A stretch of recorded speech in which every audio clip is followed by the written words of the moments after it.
திருஷ்டி சுற்றுவதில் இத்தனை உள்ளதா? உப்பு சுற்றி போடுதல்.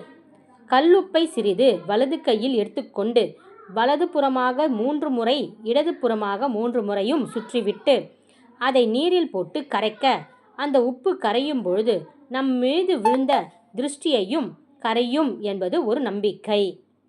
சிகப்பு மிளகாய் சுற்றி போடுதல். சிகப்பு மிளகாயை கையில் எடுத்துக்கொண்டு வலது புறமாக 3 முறையும் இடது புறமாக 3 முறையும் சுற்றிவிட்டு அதை நெருப்பில் போட திருஷ்டி கழியும் என்பது ஒரு நம்பிக்கை. திருஷ்டி இருந்தால் மிளகாய் வெடிக்கும், ஆனால் நமக்கு கமராது. திருஷ்டி இல்லையெனில் நமக்கு நெடி ஏற்பட்டு கமரும். கற்பூரம் ஏற்றுதல். கற்பூரத்தை ஏற்றி வலது புறமாக 3 முறையும் இடது புறமாக 3 முறையும் சுற்றிவிட்டு தரையில் ஒரு தட்டிவிட்டு கற்பூரத்தை வாசலில் போட்டுவிடுவர். கற்பூரம் கரைய கரைய நம்மீது விழுந்த திருஷ்டியும் கரையுமாம். படிகாரம் சுற்றுதல். மிளகாய் சுற்றி போடுவது போலவே படிகாரம் கொண்டு திருஷ்டி சுற்றி போடலாம். திருஷ்டி இருந்தால் நெருப்பில் போடப்பட்ட படிகாரம் ஒரு பொம்மை மாறிவிடுமாம்.